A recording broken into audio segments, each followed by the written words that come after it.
Hi guys, we are from Group 4 and today we are going to talk about fresh frozen plasma, FFP. It is a blood product made from the liquid portion of whole blood. It can be used to treat conditions in which there are low blood clotting factor and low levels of other blood proteins. It is also used as a part of plasma exchange.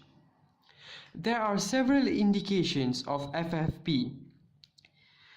Firstly, coagulation factor replacement,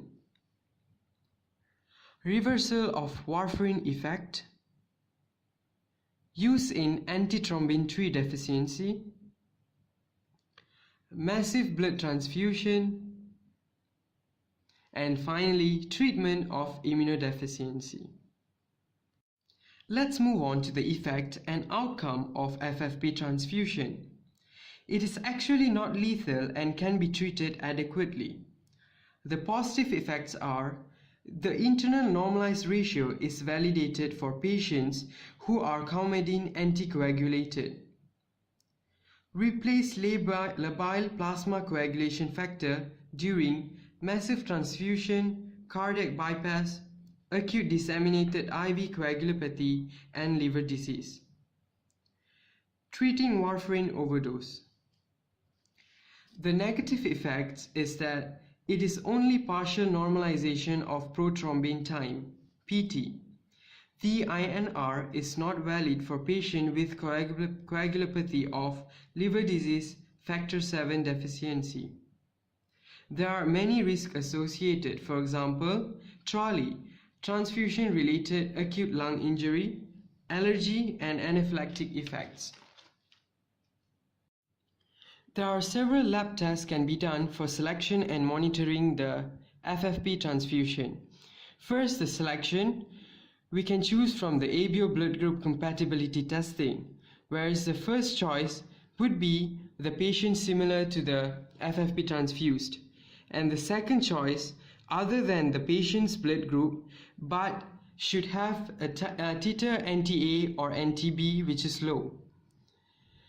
As for the RH blood group compatibility testing, any RH is possible.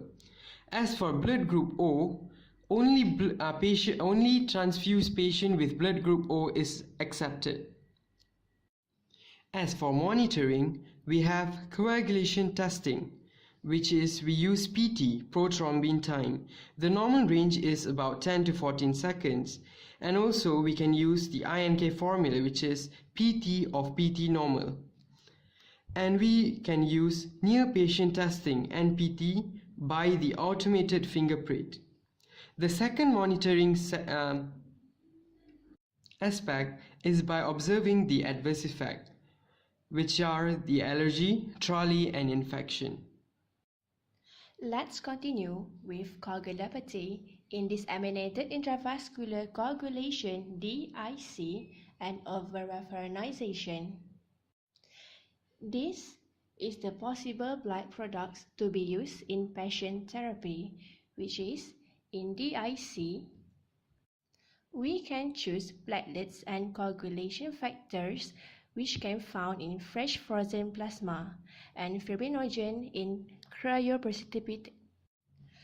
In over-warfarinization, we can choose vitamin K1, prothrombin complex concentrates, and recombinant factor 7A. Now, we continue with the effect and outcome coagulopathy.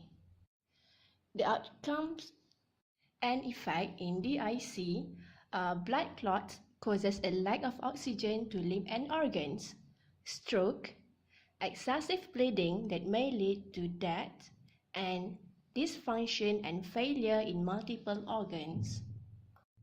In over-warfarinization, it can be a serious bleeding, gastrointestinal tract, genitourinary tract, and soft tissues. Next, we move to the laboratory test.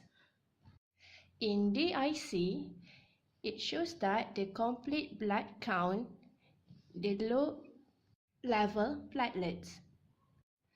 For prothrombin time, Partial thrombin plastin time and thrombin time are prolonged.